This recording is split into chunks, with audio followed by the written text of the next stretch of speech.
Hello everyone, welcome to our channel. Telugu రాష్ట్రాలలో రానున్నటువంటి 24 గంటల పాటు హై అలర్ట్ జారీ. హైదరాబాద్ పరిసర ప్రాంతాల్లో కుండపోత వర్షాలు. వివరాల్లోకి వెళ్దాం. ఏ జిల్లాల్లో వర్షాలు పడతాయి, వాతావరణ పరిస్థితులు ఏంటి తెలుసుకుందాం. వాటన్నింటికంటే ముందు మీరు ఇంకా మన ఛానల్ కనుక సబ్స్క్రైబ్ చేయనట్లయితే వెంటనే సబ్స్క్రైబ్ చేయండి. ఇక లేట్ చేయకుండా వివరాల్లో కనుక వెళ్ళినట్లయితే బంగాళాఖాతంలో ఏర్పడినటువంటి అల్పపీడనం తీవ్ర తుఫానుగా మారే అవకాశం ఉంది. దీని ప్రభావంతోనే ఇప్పటికే హైదరాబాద్లోని యూసఫ్గూడ, అమీర్పేట, కాగజ్ నగర్, మల్కాజ్గిరి, కూకట్పల్లి, అదేవిధంగా గట్కేసర్, ఆదిబట్ల ప్రాంతాల్లో మోస్తరు నుంచి భారీ వర్షపాతం నమోదవుతుంది. 2-3 రోజుల పాటు వర్షాలు కురిసే అవకాశాలు ఉన్నాయి.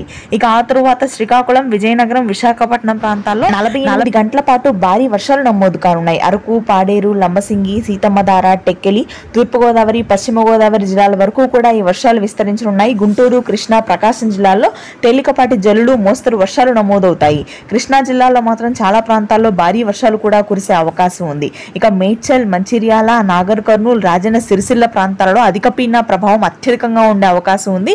కుండపోత వర్షాలు, భారీ ఉరుములు మెరుపులతో కూడినటువంటి వర్షాలు కురుస్తాయి. మిగిలిన ప్రాంతాల్లో పొడి వాతావరణం కొనసాగుతుంది. ఇది ప్రస్తుతానికి ఉన్న వెదర్ అప్డేట్. Thank you.